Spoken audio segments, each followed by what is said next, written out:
Dari pembelajaran di materi hari ini, kalian diharapkan mampu untuk menjelaskan pengertian dari atom, molekul, maupun ion. Kemudian, kalian juga mampu untuk menjelaskan apa saja molekul senyawa dan juga molekul unsur. Dan yang terakhir, kalian juga mampu untuk mewujudkan contoh-contoh materi yang ada pada ion-ion. Tubuh makhluk hidup tersusun atas ratusan bahkan miliaran atom-atom, di mana atom-atom ini akan berikatan satu dengan yang lain membentuk suatu senyawa. Nah, senyawa ini akan membentuk suatu bentuk tertentu. Contohnya dapat kita lihat pada rambutnya kita. Rambut kita tersusun atas molekul-molekul yang terdiri dari atom karbon, hidrogen, nitrogen, dan juga sulfur. Selain pada makhluk hidup, benda mati juga tersusun atas molekul-molekul tertentu. Letak dan susunan dari molekul-molekul tersebut mempengaruhi sifat suatu benda. Kita ambil satu contoh, yaitu plastik.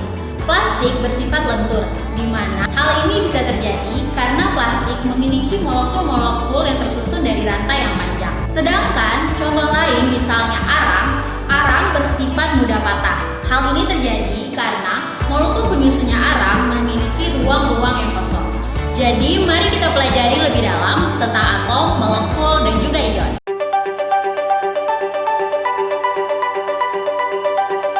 Yang pertama, Ibu akan menjelaskan tentang atom. Apa itu atom?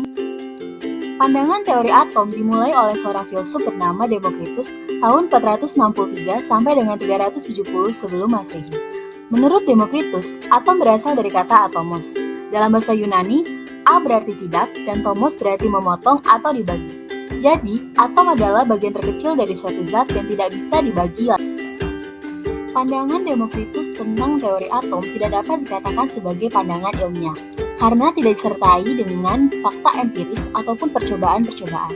Maka, teori model atom diawali oleh John Dalton pada tahun 1803. Lalu, teori ini berkembang pada tahun 1897 oleh Thomson.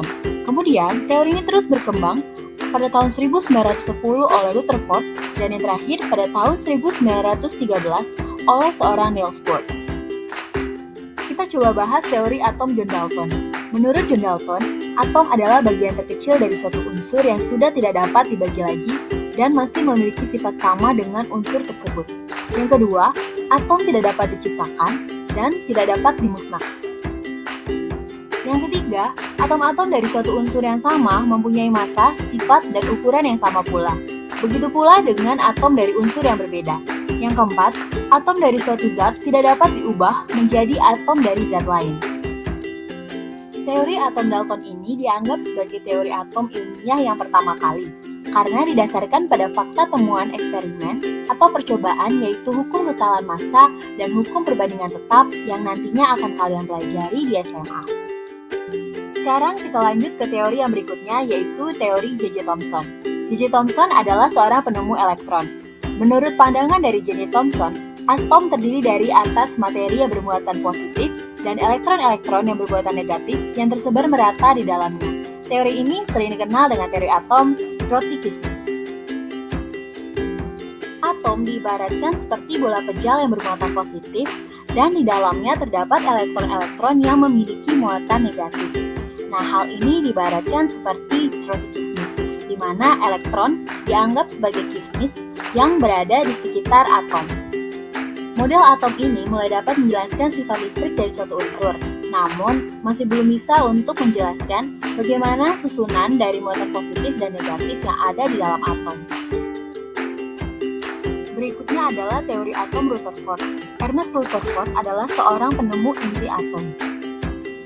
Rutherford memperbaiki model atom Thomson. Hal ini didasarkan pada percobaan penembakan sinar alfa pada lempeng logam emas yang sangat tipis. Di dekat plat tersebut ditempatkan plat timbal yang dapat berpendar ketika terkena sinar alfa. Hasil percobaan menunjukkan bahwa sebagian besar sinar alfa diteruskan dan hanya sebagian kecil saja yang dibelokkan atau dipantulkan.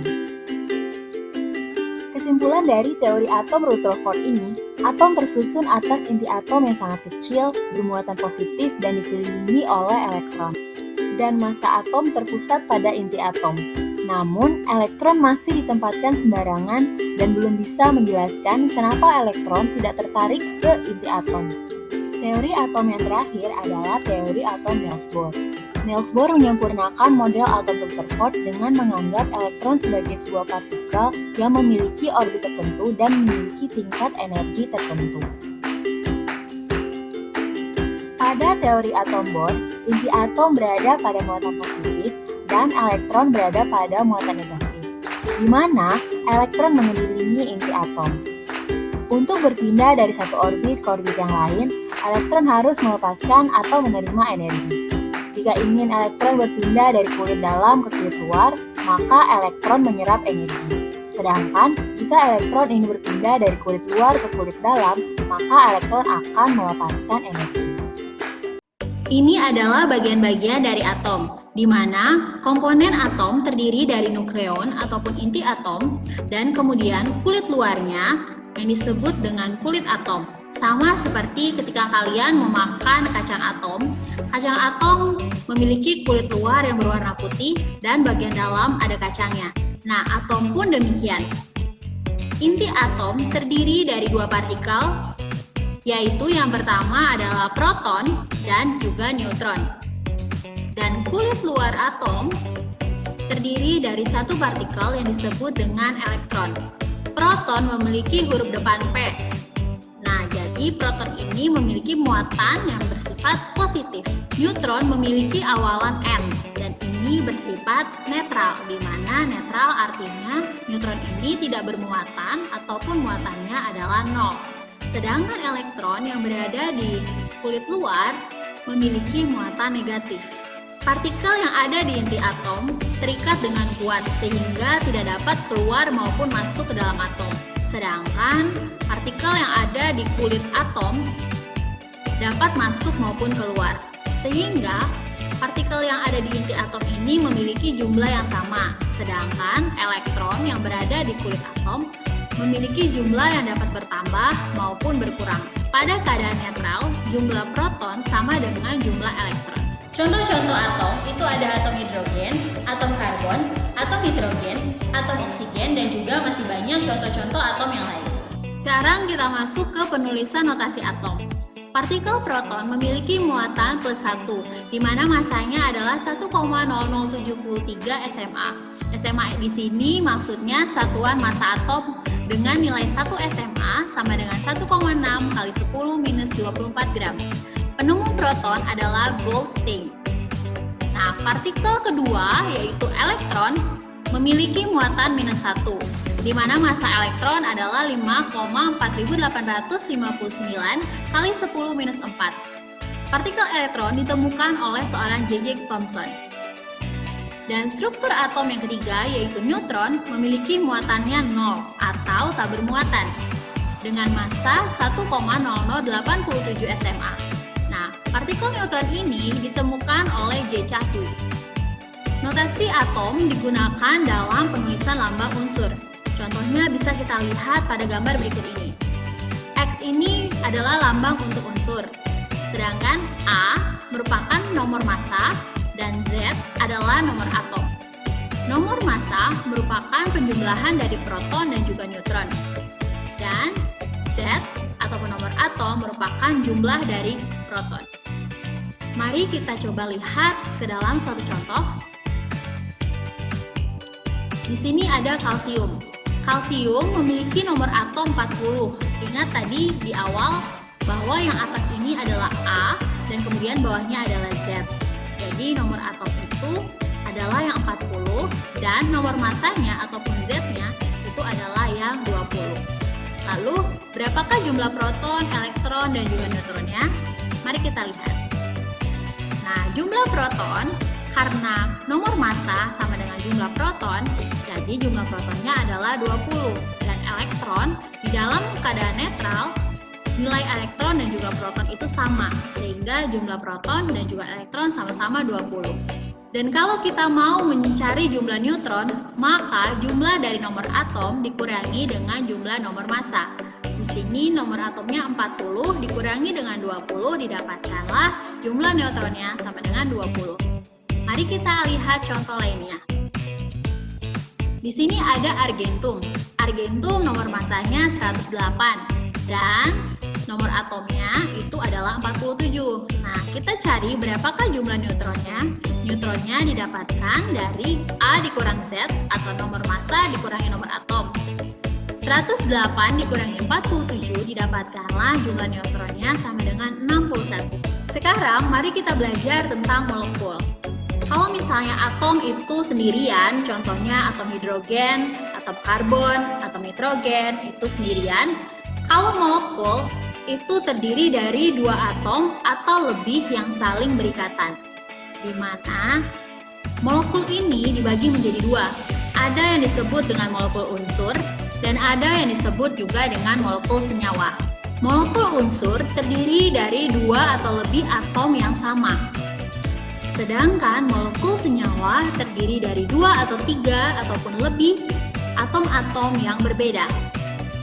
Bisa kita lihat pada gambar ini, untuk molekul unsur, ada contoh molekul oksigen.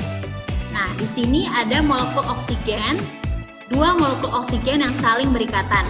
Kemudian ini juga ada dua molekul nitrogen yang saling berikatan, di mana jumlah atom dari nitrogen ini adalah sama. Kemudian untuk yang molekul senyawa, bisa kita lihat contohnya di sini molekul air terdiri dari atom-atom yang berbeda. Ada hidrogen dan juga oksigen. Dan di sini juga ada molekul garam dapur, termasuk juga molekul senyawa karena terdiri dari atom Na dan juga Cl. Begitu juga dengan contoh-contoh atom molekul senyawa yang lainnya. Kita bisa lihat untuk molekul kalium hidroksida di sini terdiri dari 3 atom yang saling berikatan. Dan di mana atom-atom ini memiliki atom yang berbeda. Ada atom K, O, dan juga H. Kalian mungkin sering meminum minuman yang bersifat isotonik, di mana minuman isotonik ini mengandung ion-ion. Lalu, apakah itu ion? Ion adalah partikel yang bermuatan listrik, di mana ion dibagi menjadi dua. Ada yang disebut dengan ion positif ataupun kation, dan juga ada yang disebut dengan ion negatif ataupun anion. Ion positif adalah ion yang bermuatan positif, sedangkan ion negatif adalah ion yang memiliki muatan negatif. Jumlah proton lebih banyak dari jumlah elektron pada ion positif, sedangkan pada ion negatif jumlah elektronnya yang lebih banyak dari jumlah proton. Jadi contoh, ada 4 proton dan juga ada 3 elektron. Nah, ketika dibandingkan 4 proton dan 3 elektron, maka akan terbentuk muatan positif. Kenapa? Karena jumlah protonnya lebih banyak dari jumlah elektronnya. Kemudian kebalikannya, misalnya jumlah elektron ada 5, sedangkan jumlah protonnya ada 4, maka ini adalah bermuatan negatif karena jumlah elektronnya lebih banyak dari jumlah proton. Di mana pada ion positif atau kation terjadi karena partikelnya melepaskan elektron, dan pada ion negatif terjadi karena partikelnya menerima elektron. Berikut adalah contoh-contoh dari ion untuk yang ion positif dan juga ion negatif. Ion positif atau kation contohnya ada Na+, H+, Ca2+, NH4+. Dan ion negatif contohnya itu ada Cl-, OH-, CH3CO- dan juga O2- dan masih banyak contoh-contoh lainnya. Di sini dapat kita lihat bahwa ion positif ataupun kation dapat melepaskan elektron. Contohnya seperti ini. Jika atom kalium melepaskan 1 elektron, akan terbentuk ion kalium yang bermuatan 1 positif. Dan contoh lainnya, misalnya jika atom kalsium di sini melepaskan 2 elektron, maka akan terbentuk ion kalsium yang bermuatan 2 positif. Sedangkan pada ion negatif atau anion, jika atom bromin yang ada di sini menangkap 1 elektron, maka akan terbentuk ion bromida yang bermuatan 1 negatif. Dan jika atom sulfur menangkap 2 elektron, maka akan terbentuk ion sulfur yang bermuatan 2 negatif. Nah, itulah contoh-contoh dari ion yang dapat kalian pelajari. Dari pelajaran hari ini, kalian dapat belajar bahwa atom memiliki peran yang penting di dalam tubuh makhluk hidup. Atom memiliki peran sebagai partikel utama pada suatu materi.